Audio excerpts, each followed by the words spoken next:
Hi hello friends, welcome back to our YouTube channel. ఈరోజు మనం ఈ వీడియోలో పాలిటెక్నిక్ కోర్సుల్లో అడ్మిషన్స్ పొందాలనుకున్న ఆశపడుతున్న స్టూడెంట్స్కి ఒక ముఖ్య సమాచారం అయితే అందడం జరిగింది. సో ఈ ఏడాది పాలిసెట్ కౌన్సిలింగ్ అనేది వాయిదా పడింది.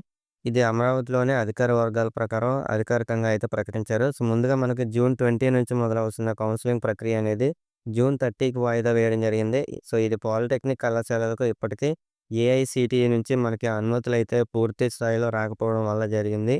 సో, ఇప్పుడు విద్యార్థులు జూన్ 30 నుంచి సర్టిఫికేట్ వెరిఫికేషన్ కోసం అయితే సిద్ధంగా ఉండాలి.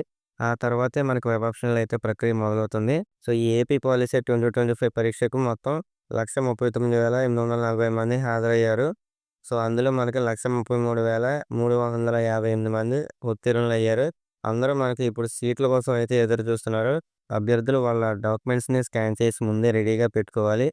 అధికారిక వెబ్‌సైట్ అంటే అఫీషియల్ వెబ్‌సైట్ అయిన పాలిసెట్ ఏపీ డాట్ ఎన్ఐసి.ఇన్ చెక్ చేస్తూ ఉండండి ఫ్రీక్వెంట్‌గా. అందులోని schedule, slot booking, verification centre details అయితే కనిపిస్తుంది. సో, ఇంకా ఒక విషయం ఏంటంటే ప్రతి క్యాండిడేట్ వాళ్ళ సర్టిఫికేట్ వెరిఫికేషన్, స్లాట్ బుకింగ్ తప్పనిసరిగా చేయాలి. ఇంకొన్ని రోజుల్లో పూర్తి షెడ్యూల్ అయితే విడుదల కానుంది. సో, అంతవరకు మనకి మీ ప్రిపరేషన్స్ కొనసాగించండి. అవసరమైన డాక్యుమెంట్లు అయితే సిద్ధం చేసుకోండి. ఇది మనకి తాత్కాలిక వాయిదాని మాత్రమే. ఇది మనకి తాత్కాలిక వాయిదా మాత్రమే. సో, మీకు మరిన్ని పాలిసెట్ అప్డేట్స్ కావాలంటే మన ఛానెల్‌ని సబ్స్క్రైబ్ చేసుకొని, అలాగే మీ ఫ్రెండ్స్‌కి కూడా షేర్ చేయండి ఈ video. All the best. Subscribe చేయడం మర్చిపోకండి.